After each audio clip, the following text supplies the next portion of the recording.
He'd asked for delayed cord clamping, and it was probably like 30 seconds after like he was on my stomach. And he was like, all right, who's going to cut the cord? We all kind of looked at each other. I was like, Dad is, but yeah, are we able to like wait a little bit? Because we wanted like delayed cord clamping. And he's like, this is delayed cord clamping. He was like, I mean, I could send you home with the placenta too if you want. Oh my goodness.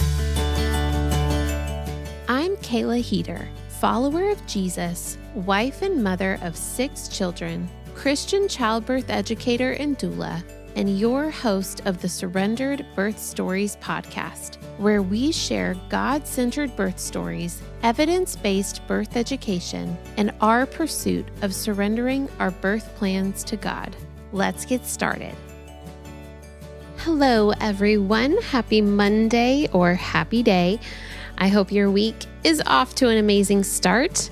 I just got to throw my sister a baby shower this weekend. And man, if I tell you, I've been waiting over a decade to do that. I had my first child 12 and a half years ago, and I was beautifully showered by my sister and family and friends.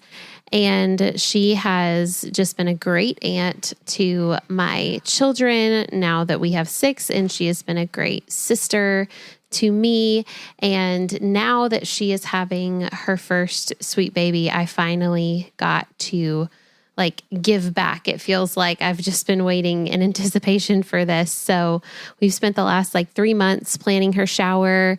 I had great amounts of help from family and friends, and it was just so fun to get to bless her and her husband and just anticipate the arrival of this sweet baby girl. They are having a baby girl, and we are all so excited because there hasn't been a new girl on the block in about 12 and a half years. We were just, filled with boys over here. Even my brother ended up having a boy.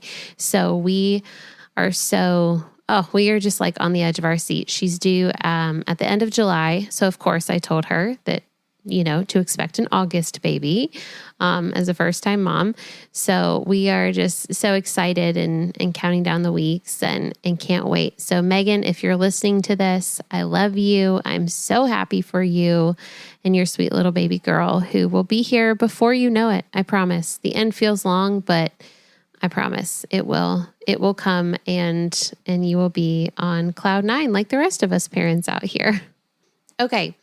Real quick, just wanted to mention my summer class is open for registration for fall babies. So if you are due with a baby in September, October, November, or even early December, please get registered. Send me a message, click the link in the show notes, and we'll get you signed up for that class. We are meeting starts July 26th, the last Sunday in July, and we will meet every Sunday evening in August. So 6 weeks total, and it's in Kernersville, North Carolina. So if you're anywhere around, and you know what, if you don't need the class, but you know somebody local who does, please send them my way. It is so much fun to have a big class with lots of couples who are able to interact with each other and create friendships and relationships and ask a lot of great questions and just be in the same season of life together. It's great. I love teaching this class. It is so much fun for me. So I really hope y'all sign up or get your friends or family to sign up, whoever you know who is pregnant, even if it's not their first baby. If they have not taken a solid childbirth class or if they did not have a great first birth experience, then please send them my way because we absolutely love to help make a better experience for the next time around. Okay, let's dive into this week's story. As a first-time mom, things were going very smoothly for Emily. After getting pregnant quickly, she wanted and planned and prepared for an unmedicated hospital birth. She took a great in-depth class, read books, and hired a doula. Then, during a prenatal, she met a doctor who liked to focus on the fact that C-section equaled safety, not something a mom planning a vaginal birth needs to be focusing on. Then, when she went into labor, out of all the providers at her office, who happened to be on call? The C-section happy doctor. You won't believe some of the things that he said. Thankfully, Emily was prepared and had an incredible support team to help ensure that she would in fact be having her unmedicated vaginal birth as long as it was the Lord's will.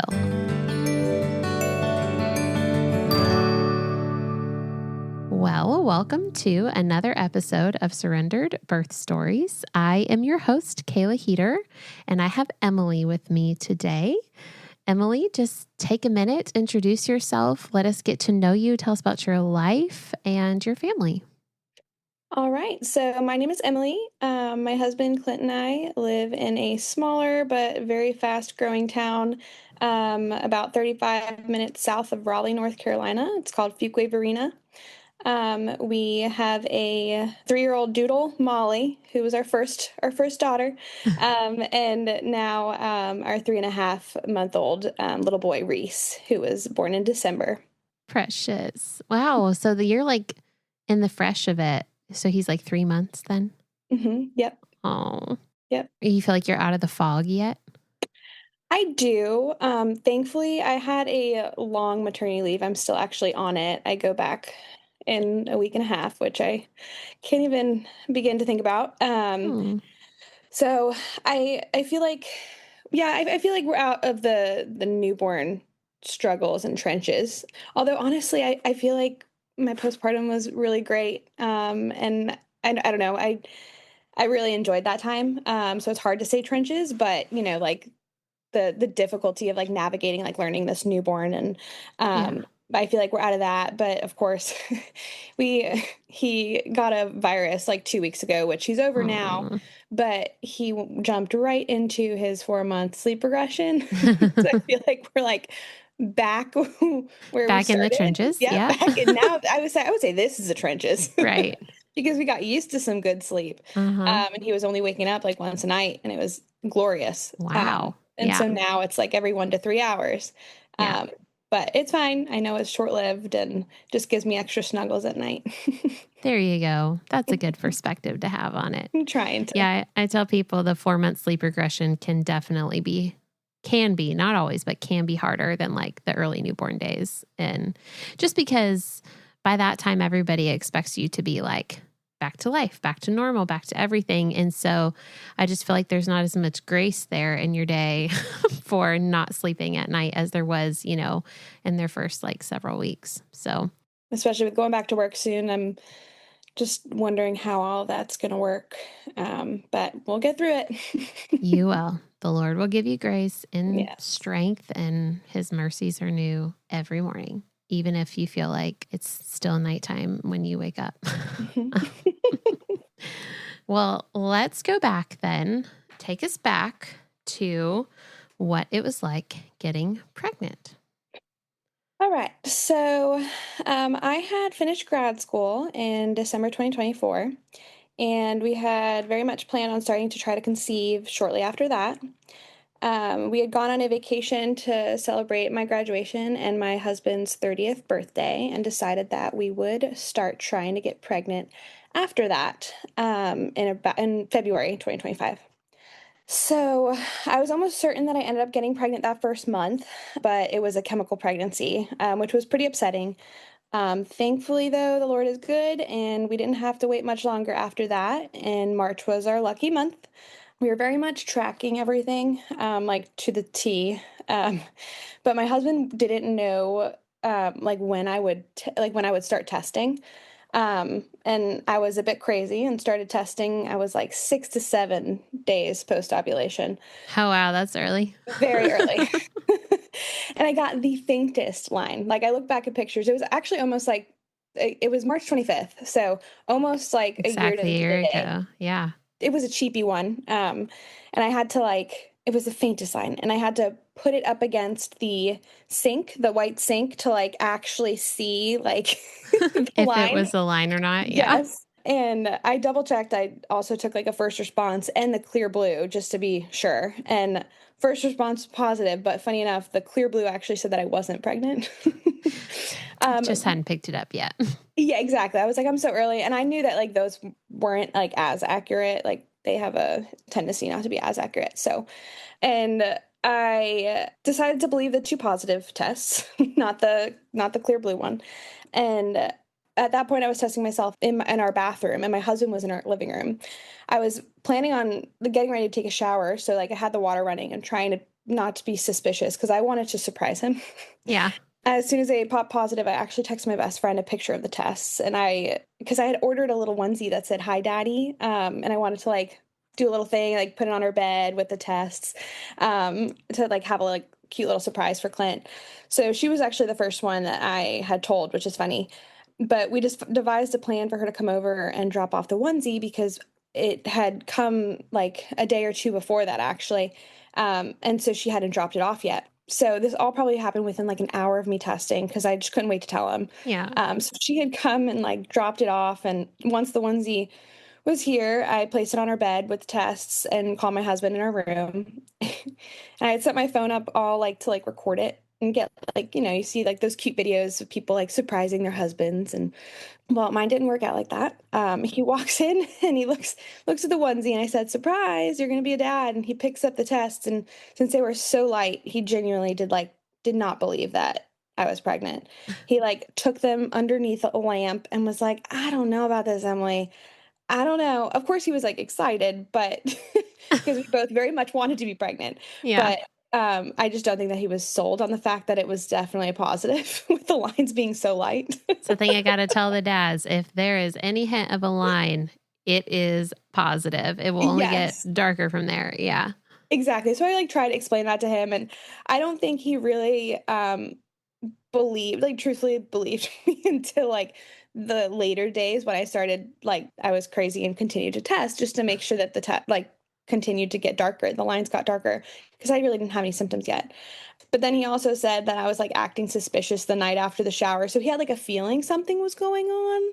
And so like I feel like that took a little bit of the surprise factor out because of course Yeah. like we were very much planning on it. Right. But I'm also the type of person like I can't really lie, so you can see things like right on my face. So I'm sure he just had a hunch that something was going on. But yeah, my video didn't really go as planned, which is fine. It's funny to look back on because he's like, "Oh, really? Really? Are you sure?" I'm like, "Yes." Well, now Um, he has a 3-month-old. So, exactly. So I was like, yes. yeah, it was definitely positive. It was very positive. So, how did your pregnancy go then? Was it pretty smooth? Did you have any complications? Did you get really sick, or was it pretty like textbook? Honestly, it was pretty textbook. It was great. I really enjoyed it. First trimester was a little tough, just with like low energy, exhaustion, and just nausea. But thankfully, I never really threw up.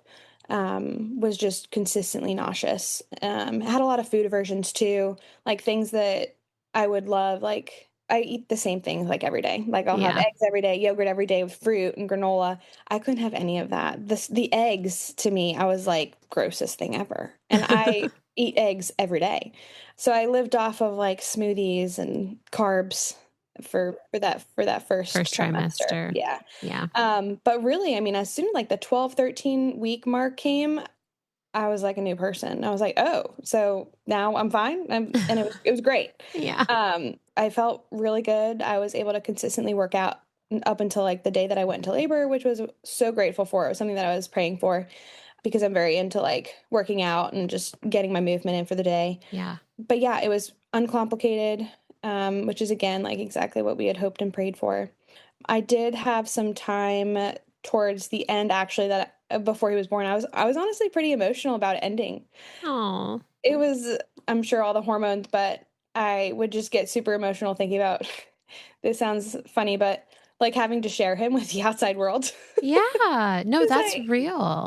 I'm like, it was 9 months of just being me and him, and now, like, of course, I'm so excited to meet him, but it was just difficult for me in the moment, and now I look back, I'm like, "Oh my gosh, like, how could I not have been, like, just excited?" Because Yeah. I love having him earthside and, like, having him here, but, um, I did get a little emotional towards the end of just that part ending, Yeah, you're but grieving that season and yeah. that season being over, and that's totally normal. And there are actually a lot of women who feel that way. So it's not silly at all. Well, yeah, I mean, I loved pregnancy so much. I just thought it was the coolest thing ever to be able to witness firsthand how incredible the female body is and how God designed us. I just thought Yeah. it was the coolest thing ever. It So, is the coolest thing ever. So yeah. you're spot on with Yep. that.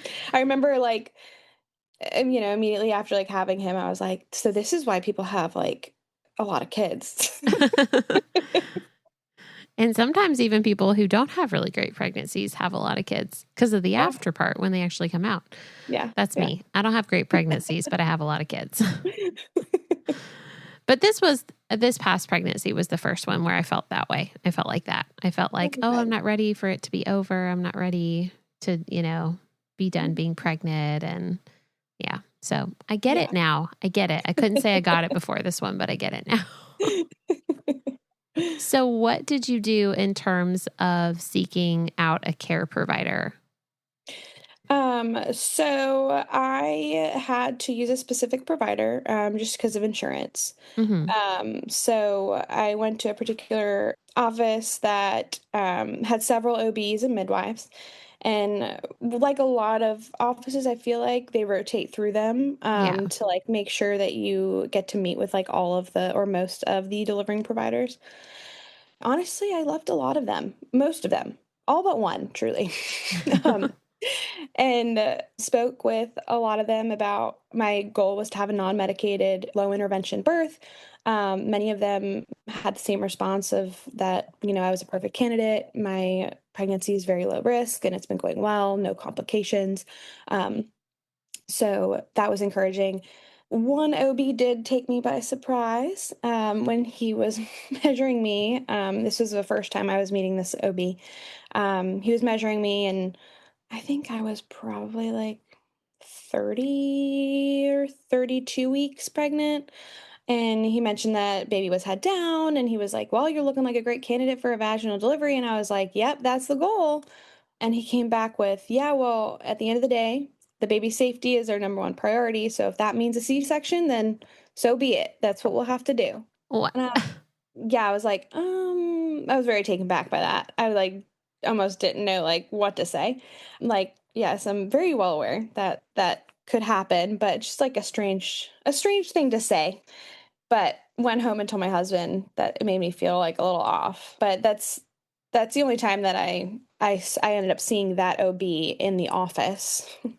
And let's just keep that in mind for when we go into my birth story. Oh, I'm like, I'm great. I'm sure he was the one on call. Ding, ding, ding. Of course he was. Okay. So Oh. going into this unmedicated birth, what did you do or did you do anything to like prepare for that? Did you read any books or take any classes, hire a doula? What did you do? Yeah. So we had looked into childbirth classes. A lot of people at our small group took this 12-week course with a girl who used to go to our church, who is a doula. It's based off of like the Bradley method principles, Hmm. which for those of you who don't know, that's husband-led childbirth. But it's kind of like a spin-off of like her own version. She uses those principles, to like guide them through the course, but they kind of like make it more Christian and faith-based, Yeah. and add a lot of their own stuff in there. You can tell us her name and her business name too. Yes, Kayla Crop. For those of you who are in the Triangle area, her business name is Revel Mama Birth Services. Highly, highly recommend her. We ended up taking her course. Her and her husband Joel, they led it together for 12 weeks. It was us and two other couples, which was really cool. That was really helpful for me, but also for I feel like my husband, it explained a lot of like the physiology of things and like Hmm. what to expect. And my background, I'm a pediatric nurse.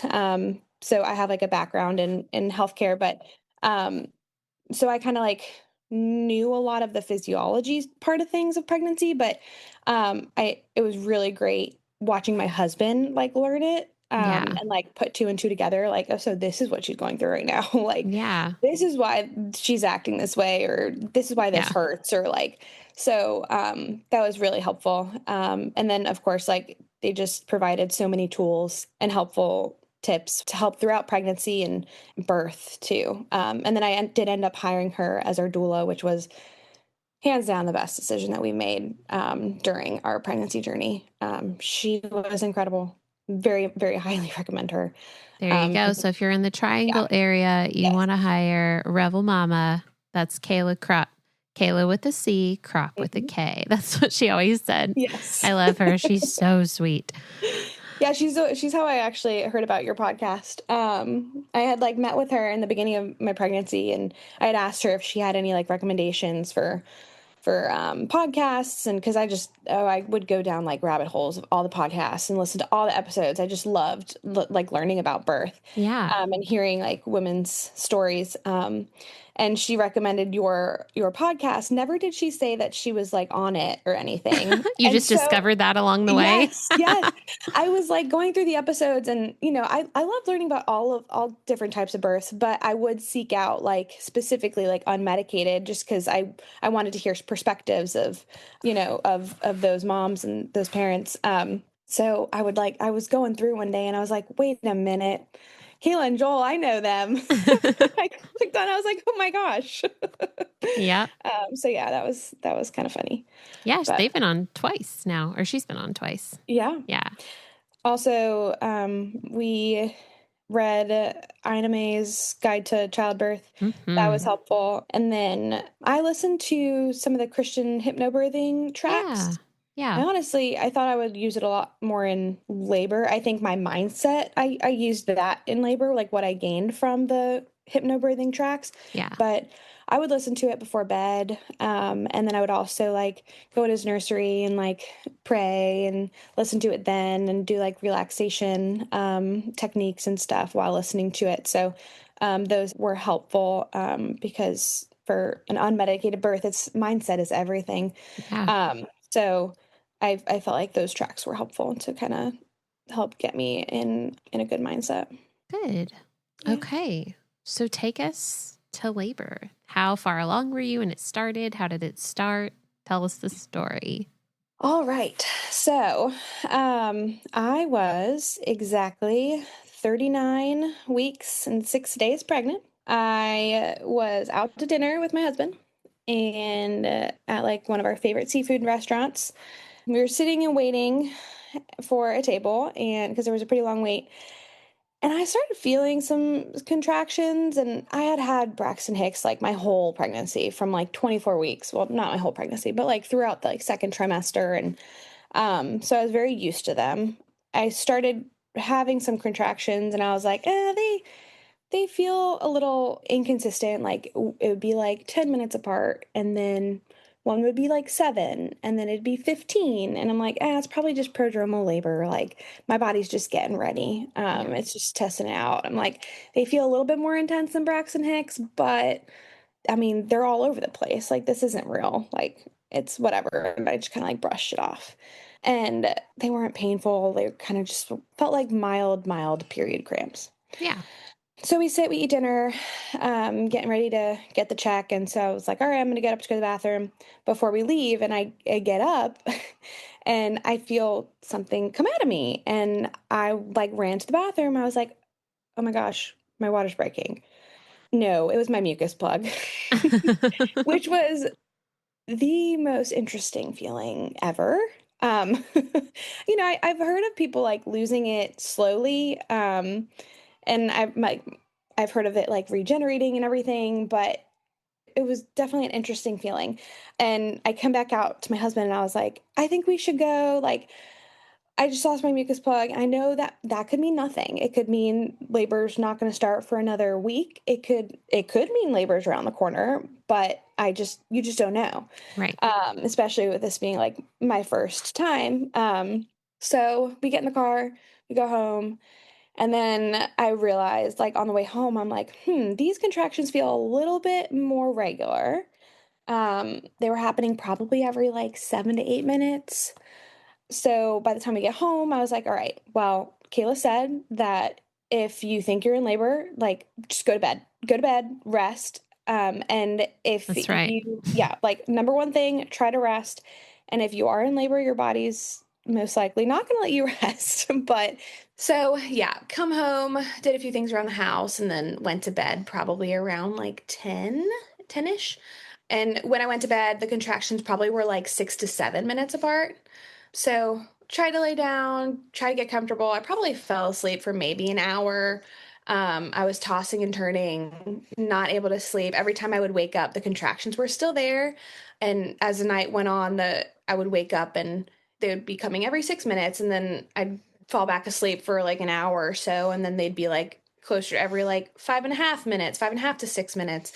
I was I was also in denial that this was like actually happening, because I was like 39 weeks, 6 days. I was like, there's no way this baby's going to be born on his due date. Like that's not going to That happen. doesn't happen. No, I was like, the chances of that are very, very slim.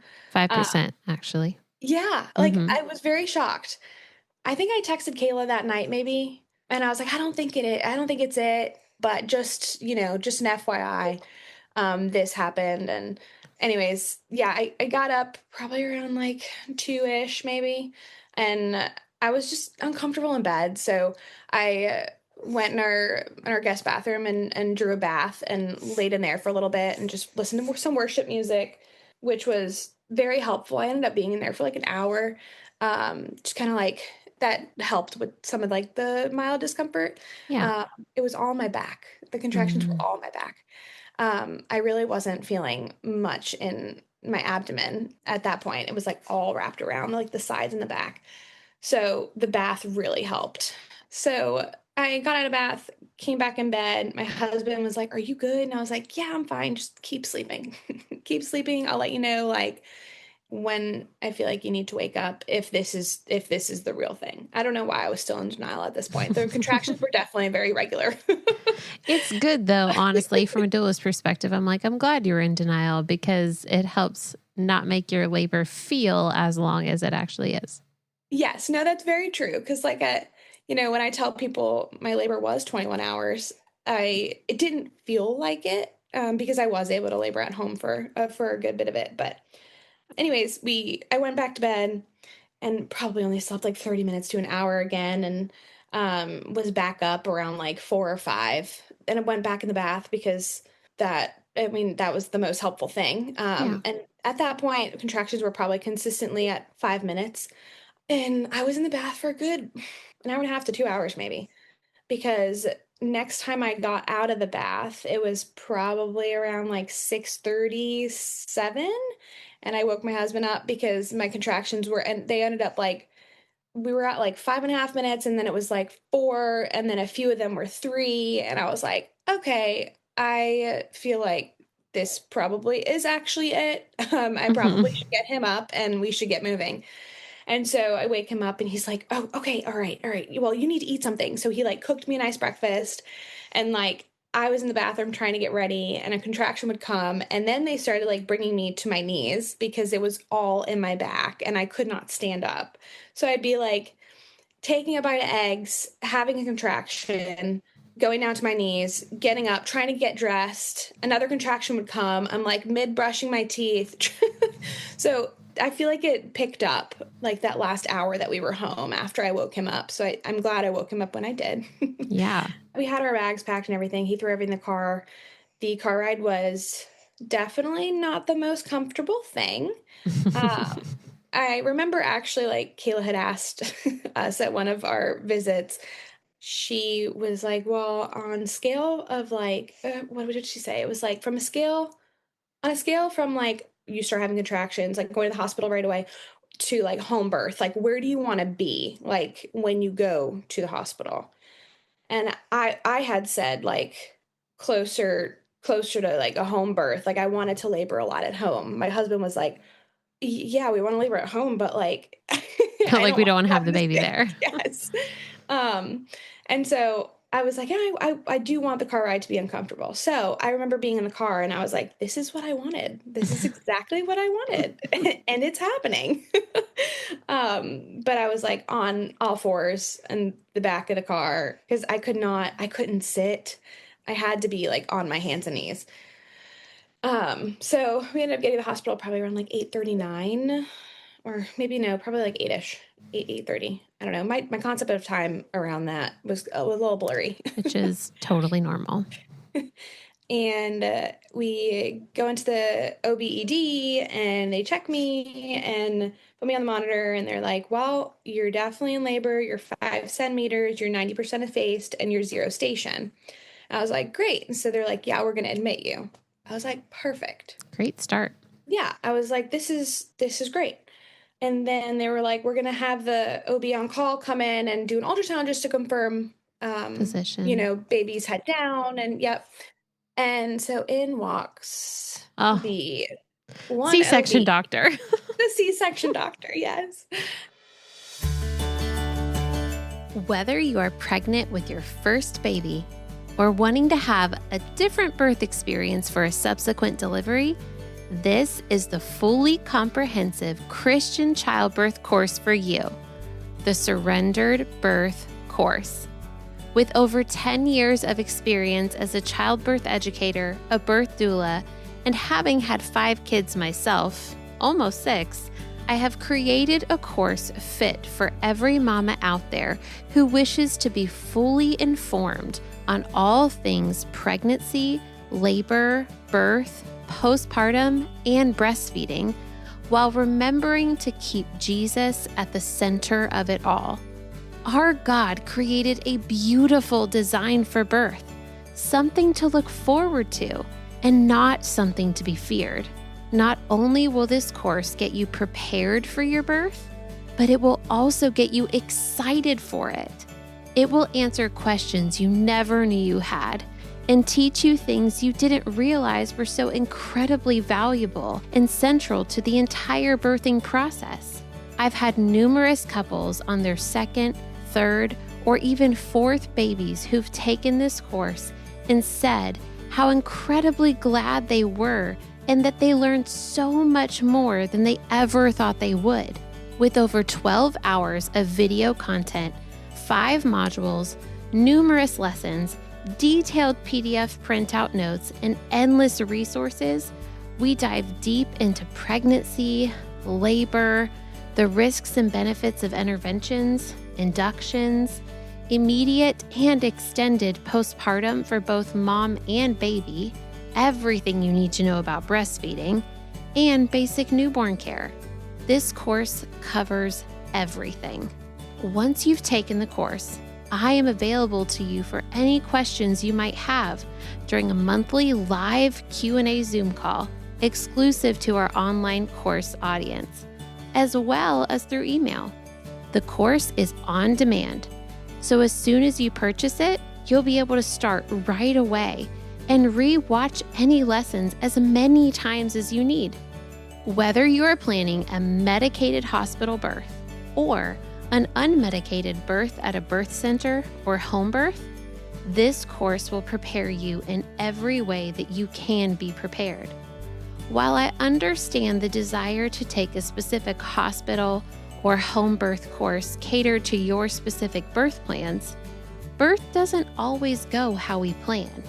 And having the knowledge of how birth can go in other environments outside of our plans is essential. Most importantly, I will help you to surrender these plans to God. And in return, the Holy Spirit will provide you with the peace that only He can give. For more information on the course, to read testimonials of others who have taken it, or to sign up for the course, just click the link in the show notes. And lastly, remember, just like we say here every week on the podcast, learn all that you can, make the best plans, and then leave it in God's hands. The C-section doctor, yes. And I was like, oh goodness, lovely. I was like, no, it's gonna be fine. Everything's gonna be fine. And so he does an ultrasound and he was like, yep, looking like a great, literally the exact, almost verbatim, the exact same thing that he said to me in the office that day, that I saw him, looking like a good candidate, for a vaginal delivery. And I was like, yeah, that's the goal. And he's like, yeah, I hear you don't want any epidural or anything either. Like you don't want any meds and I was like, no, yeah, I don't really, I've prepared a lot for like an unmedicated birth. And he was like, all right, well, you are a first time mom. They are, the meds are available if you need. And again, safety's our number one priority here. So, if at any point, baby doesn't look good, or, you're struggling, then, if we need a C-section, we will do C-section. And I like look at my husband. I was like, okay, what are you going to say to that? Like, no, I don't hear somebody who doesn't even want any medication for labor. I know that a C-section might be a possibility, but that's not where I really want to go right now. Like, Right. That's not what I want to think about while I'm in active labor. exactly. We're like nowhere close. Like, baby looks great. I'm doing great. Like, we don't need to go there. So anyways, they admit me. My nurse was phenomenal, amazing, had a lot of experience with unmedicated births, which again is something that we had prayed for, very thankful for. And I had asked her, I had brought my birth plan and had given it to her, and she was like, everything looks like we'll most likely be able to like honor it. Like, the only thing is we'll just do a non-stress test real quick. Again, they did one down in the ED, but just to determine whether or not I'd be okay for intermittent fetal monitoring, because I had hoped for that. So we did the non-stress test, and she came back in, and she was like, he doesn't want you on intermittent, he wants you on continuous, just because like the baby didn't looked good, but wasn't looking like, phenomenal. And I was like, What okay. does that even mean? I was like, okay. I didn't argue. I let her put the monitor on me. But then began the game of, I could not sit still. I could not lay in bed. I was on all fours pretty much the entire labor, from the moment I got in the hospital. When they did the ultrasound in the hospital, did they confirm his head position as in which direction he was facing? Because everything you're saying to me sounds like he was sunny side up. Yes. Okay. Yes, that's what they had said because of his position. Yeah. That's why I was having so much back labor. Yeah. So yeah, I was laboring on all fours, like yoga ball. I got in the bath, all those things. I had my worship playlist on, and it's funny, I like prepare and have all these like expectations for like how birth would go. Like I had, I had printed little pictures with like Bible verses and stuff to like, like if I had to just kill some time when I was there and just color and, peaceful things. There was none of that. None of There that was happening. absolutely none of that. I barely spoke during labor too, which was very interesting to me. I talk a lot. But in that state, I was like so in labor land, like so far in labor land. I didn't speak much at all, other than like if I wanted a sip of water or something. Yeah. But between, I forgot to mention, Kayla ended up coming to the hospital or meeting us at the hospital after I was admitted. That's what I had told her, that we would let her know when we got to the hospital if I was getting admitted. And so she came, and between her and my husband, beautiful souls right there, because the amount of counter pressure that I had them applying really the whole time. I mean, I was admitted around like 9, and between the two of them, it was like nonstop counter pressure. I remember Kayla afterwards, she was like, I saw Clint, and like, Clint's a built guy. He was like putting so much pressure on you. Like, he was shaking. And I was like, oh my gosh, if he's shaking, I'm going to be shaking. Like, this is a lot of pressure she's want us to put on her. And be in like weird positions too. Like, but very thankful. Like, I really couldn't get through it without the two of them. Yeah. It was very helpful to have both of them there. Something that was interesting too that happened during this time period after I got admitted, I was very like burpy, Like acid refluxy type stuff. just like kind of like, I remember learning in the class that we took that you could get that way like closer to transition. And so like everybody was thinking maybe that's where we're headed. And like I felt like things were just like picking up. And so it was like around 2 o'clock where I had asked them to check me, and I had only gone from 5 to 6 centimeters, which was Not fun to very, hear. very discouraging. Mm-hmm. And that was the first time that I had been checked since getting admitted. Very discouraging to hear. And the OB was like, all right, you still don't want an epidural? Because Oh my goodness. we have to go from 6 to 7, 7 to 8, 8 to Oh my 9, 9 to goodness. 10. And then we have a baby. And then you push. I still don't want it. And thank you for letting me know how Thanks this for letting me know goes. how babies come out. Okay. Yes. Got it. Thanks. Everybody in the room was like, seriously? Oh my So gosh. after that, and at this point, my water still hadn't broken. And so he was like, we could also think about breaking your waters if you want to try that, after I check you next time and if we're not progressing. And I was like, yeah, okay. Like, I still would prefer, just to try to do as minimal interventions as possible. So let's talk about that next time, maybe. But the nurse and my husband and Kayla, they were all great. And after that, kind of saw the look on my face. I didn't say much, but I think they could see that I was like a little defeated there. Yeah. And they were like, all right, let's have a position change. Like, do you want to go in the shower? Because I hadn't gone in the shower yet. I was in the bath. They had a tub.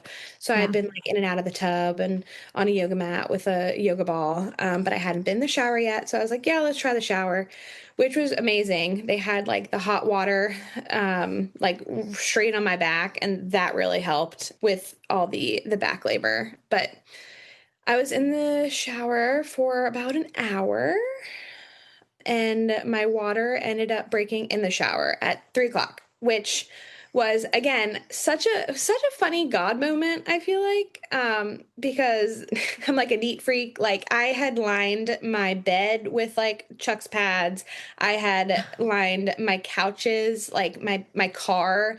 I had towels everywhere the last few weeks just to like, if my water did break, like, I wouldn't get it all over my couch or all over my car. And so the fact that my water broke in the shower, I laughed a little bit. I was like, that's very fitting.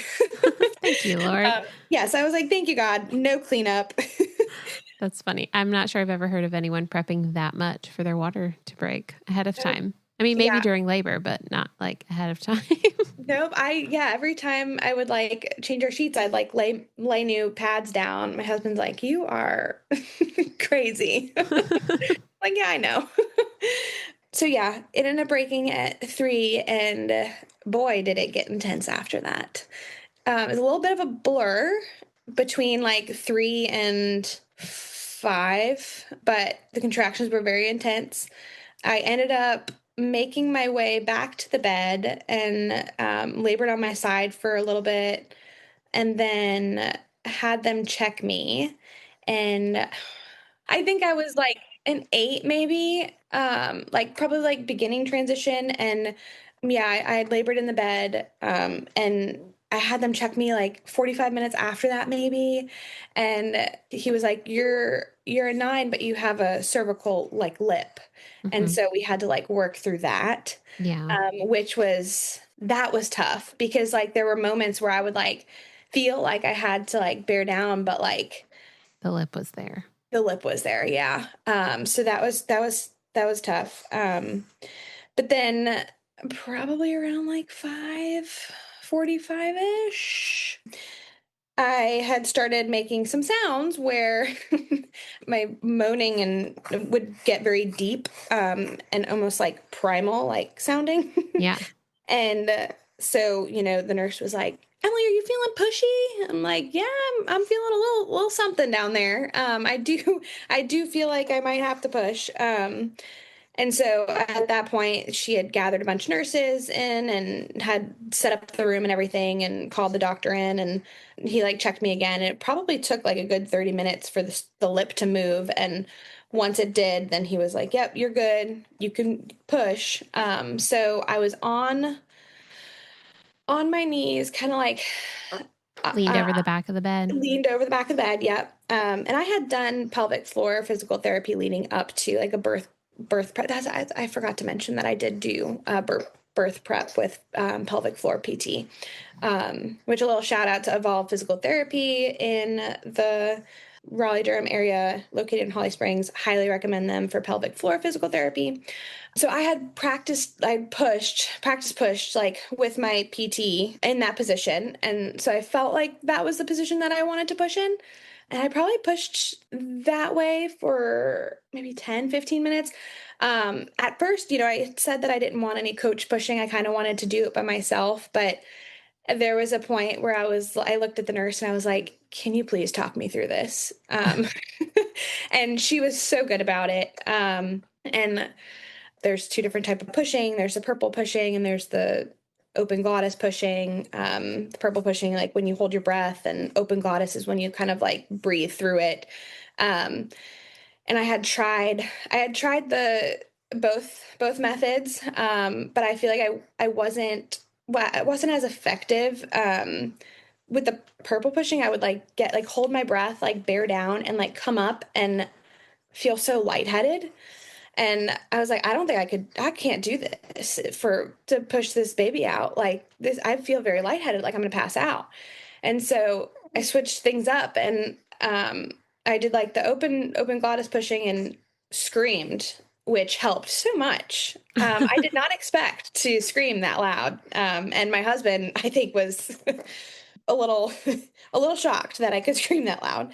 Um, but it helped tremendously. And so I pushed that way for a little bit. And thankfully, the OB honestly during pushing was very, very helpful.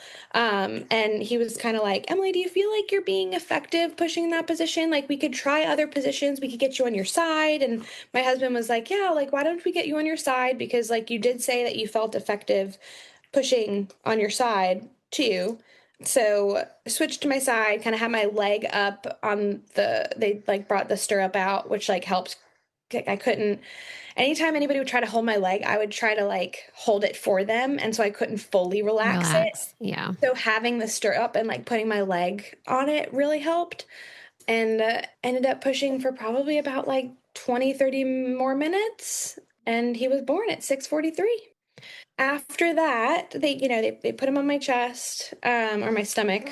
The cord was a little short, and he'd asked for delayed cord clamping, and it was probably like 30 seconds. I was like, what did C-section doctor say about that? Yes. It was really like 30 seconds after like he was on my stomach, and he was like, all right, well, who's going to cut the cord?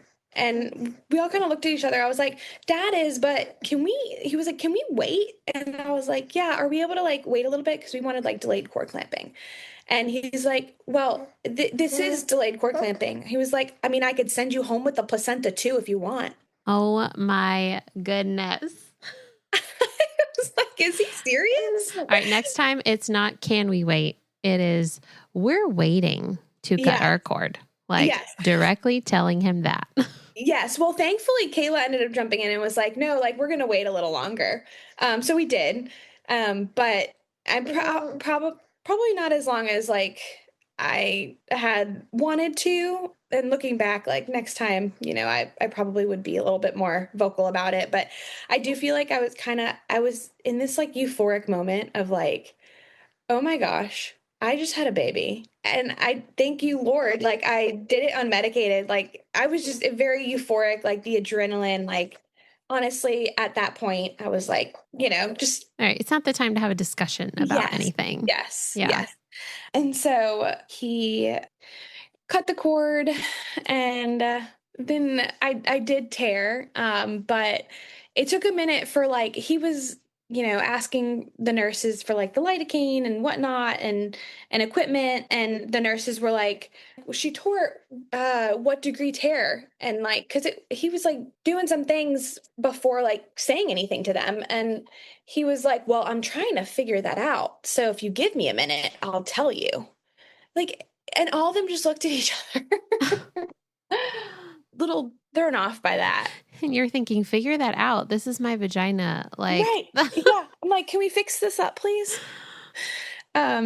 So ended up having a second degree perineal tear, and then two like urethral tears, which like they didn't have to suture at all. Mm-hmm. Um, and I was honestly worried about those because I heard that those could be painful. But yeah, and so after he stitched me up, it was just a very euphoric feeling of I can't believe this is real.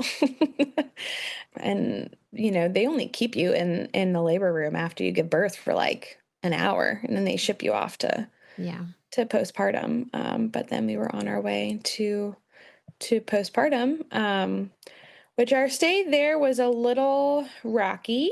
Um, at the 24 hours of life, they do a bunch of labs. They do another weight check, they do blood sugar, a few other things.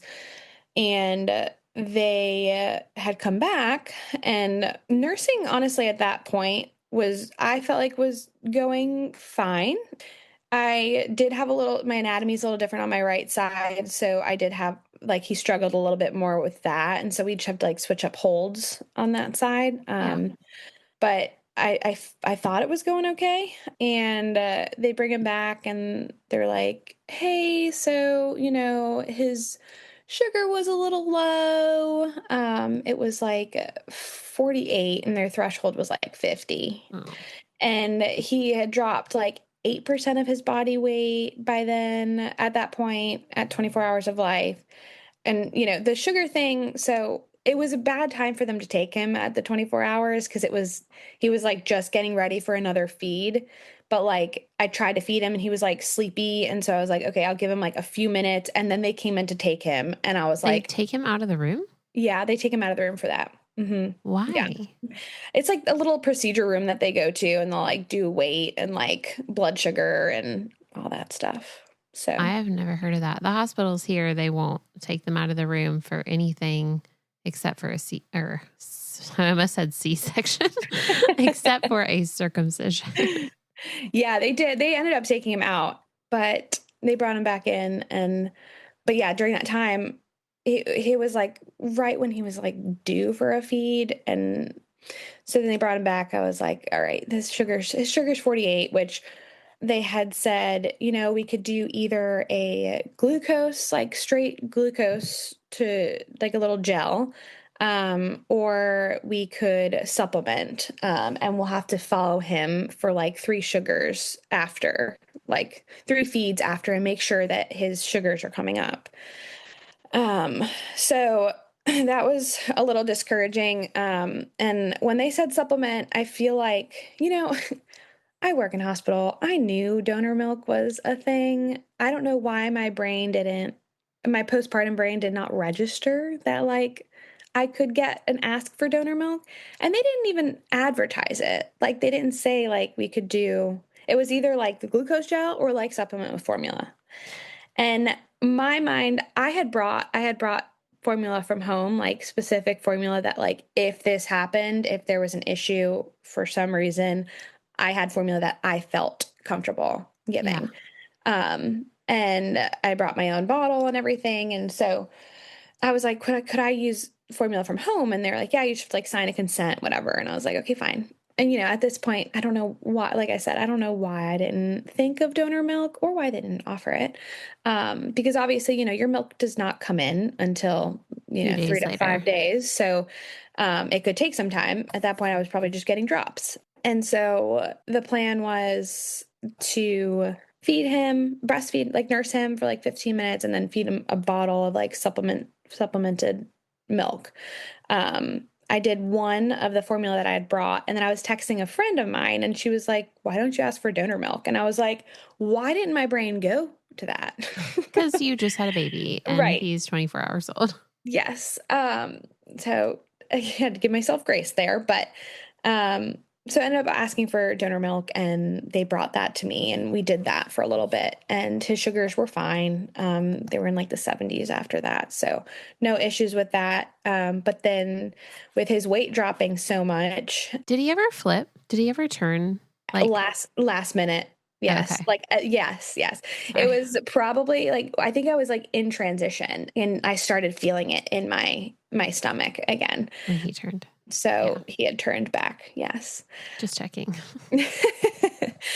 So yeah, I had known that, bigger babies have more to lose, especially in that initial period. And he peed, like, I remember the nurses telling us, like, just the first 24 hours, just like make sure he has at least one pee, one poop. And he peed so much. He probably had like 5 or 6 like really good diapers for a newborn. My husband was Wow. like, is he supposed, and he was pooping so much too.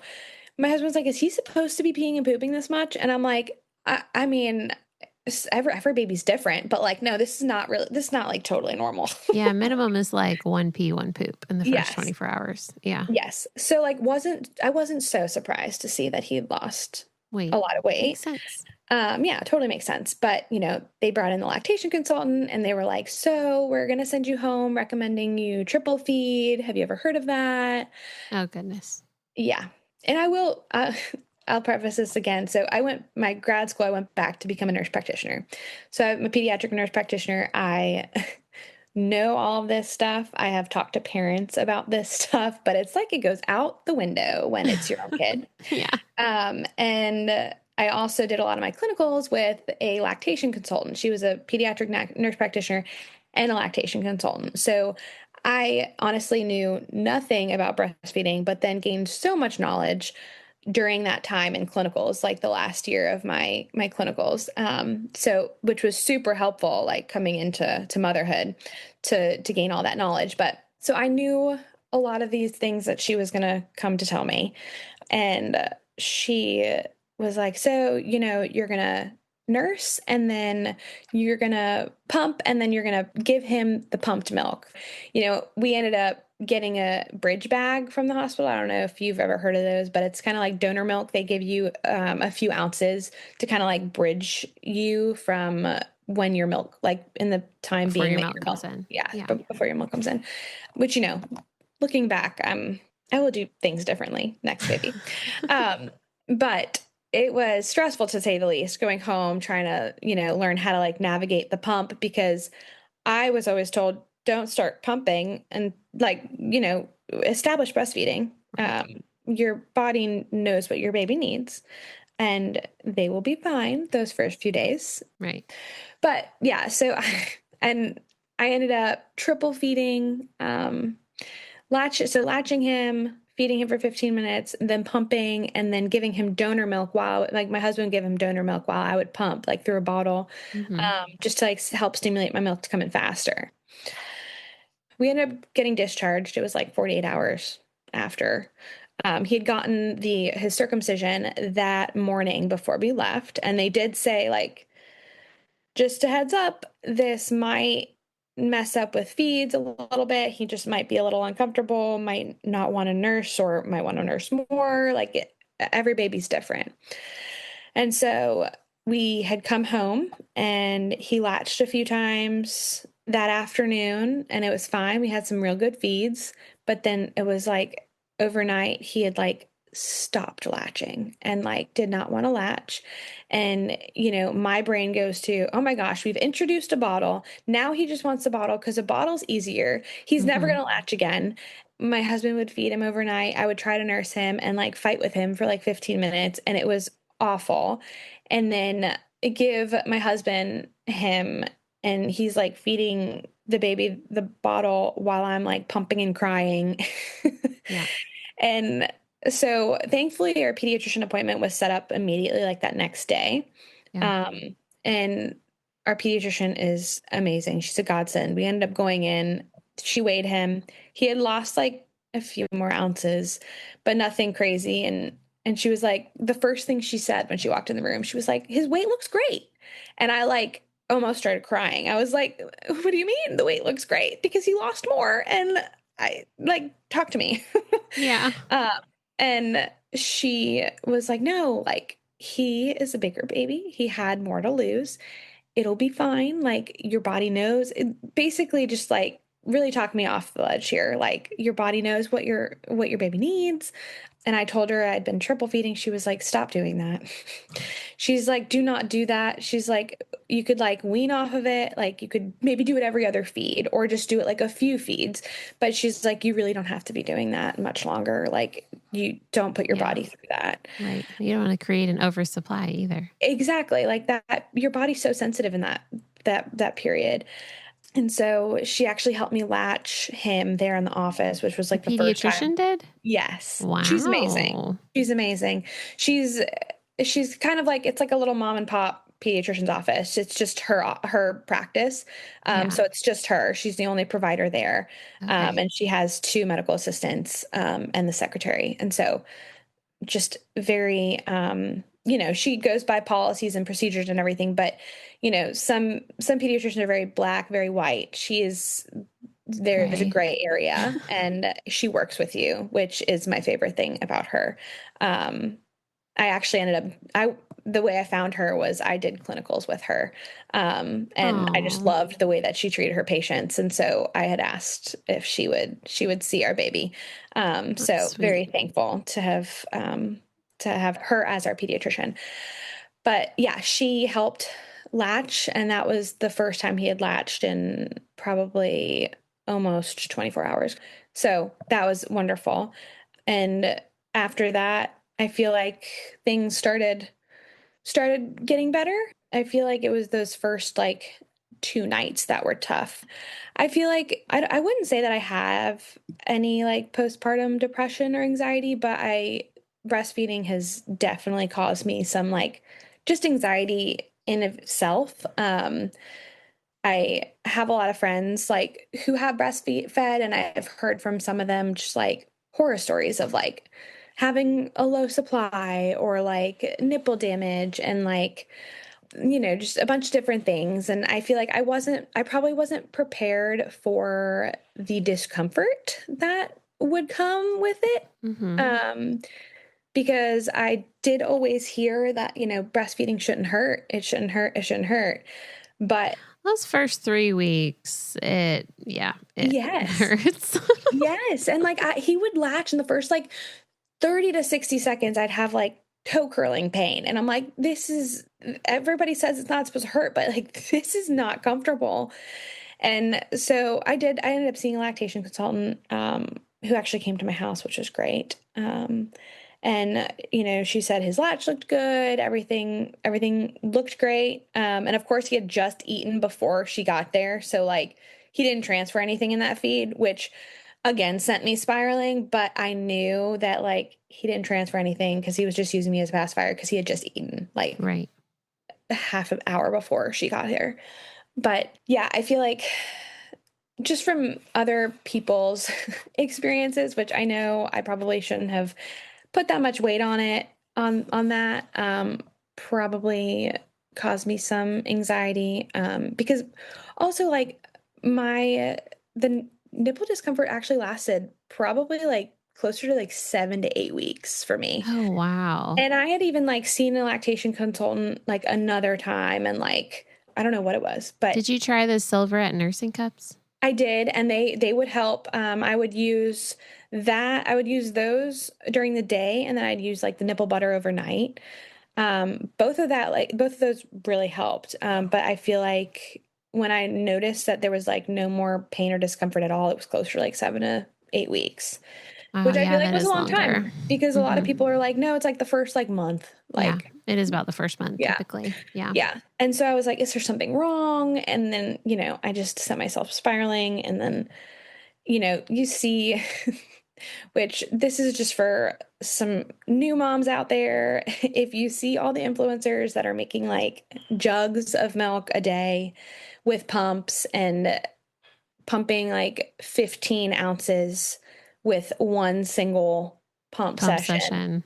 that is not the norm, which like I even It's now also have to not like, good unless you're exclusively pumping and you're not breastfeeding at all. Like, right, yeah. right. So I just have to continuously like remind myself even now, like when I will be going back to work. So my husband will give him a bottle just for practice because he'll be going to childcare. But, Yeah. um, when I pump, I get like 4 or 5 ounces, but he's only taking 4. So Yeah. like my body's making what he needs, which is Right. normal. Um, Yeah. But yeah, I think that's probably been like the biggest thing postpartum that like it all, I mean, the grand scheme of things, it went well, but I just felt like there were things that I had to like work through Yeah. more so like mentally because I would just like send myself into like little spirals. But my Mm, husband was really great about being like, Emily, you are making exactly what he needs. Like, this is all normal. You're doing a great job. yes. I feel like we had like daily conversations like that. He would have to remind me. Right. So the coaching was not finished in labor. It continues on into Oh, yes. postpartum. Oh, yes. It continues on even now. Yeah. Yeah. Well, overall, other than your C-section doctor, um, and the whole blood sugar Yeah. snafu thing, yeah, that sounds like everything went very smoothly, especially for unmedicated first time. Like that sounds really great. Do you have anything else you want to share in terms of like what the Lord taught you through this process or any advice that you might have for other first time parents? I think through it all, especially during like labor and childbirth, God definitely like reiterated that my strength is not my own, that it all comes from him. I've said multiple times when talking about, my birth story that childbirth was the closest that I've ever felt to God. I had to like fully surrender and, trust fully in him to carry me through. There was no other way. Yeah. Of course, with the support of Clint and Kayla, but I do feel like God is the primary reason that I was able to have the unmedicated birth. And then throughout like early motherhood, he's continuing to teach me just to give myself grace. I am a very type A person. I like to have things in order. I like there to be a schedule. I like to get certain things done in a day, and that is not how It's not things work with a happening with baby. the baby. No. No, no. And I knew that, but like I knew not to expect those things to continue. But also when you're like in the middle of it, like I just have to like continue to remind myself. Um, and I've also learned that like I can be very hard on myself. So, having several days where I'll have a to-do list and end up getting nothing done. But then I look back and I'm like, wait, I got so much done. I fed my baby. I spent quality time with him. I've watched him grow and develop. Like I'm never going to get this time back with him. That's right. So I think just for moms and dads to really like cherish those moments and just remind yourself that the Lord doesn't call us to perfection. He is who he is for that exact reason. We fall short as humans, and we need to just give ourselves grace and lean on him to carry us through tough times and through these, trenches, so they call it. Blissful trenches. Blissful. Very blissful trenches, yes. Absolutely. Absolutely. Well, Emily, thank you so much. Thank you for coming on here and being willing to share your story. I really appreciate it. Anytime anyone's willing to open up and be vulnerable and transparent with us, it's truly an honor. Yes, of course. Thank you so much for having me. It was so great after listening to your podcast to actually be able to come on here. Yeah. Thank you so much for listening to today's episode. You can reach me at Surrendered Birth Services on Instagram or email me at contact@surrenderedbirthservices.com. Be sure not to miss an episode by hitting the follow button. Also, we'd love for you to leave a written review of the show so that more people's births and lives can be changed by the love of Jesus and the empowerment of accurate birth education. If you really enjoyed this episode in particular, please take a screenshot of it and post it to your Instagram story, tagging Surrendered Birth Services. If you would like to be a guest on the Surrendered Birth Stories podcast, please click the link in the episode show notes to fill out your interest form. Also, if you're interested in taking my childbirth classes, birth consultations, or having me as your birth doula, please click on the link in the show notes to take you to my website for online and in-person options. Just as a reminder, this show is not giving medical advice. So please continue to see your personal care provider as needs arise. We hope you have a great week. And remember, learn all that you can, make the best plans, and then leave it in God's hands.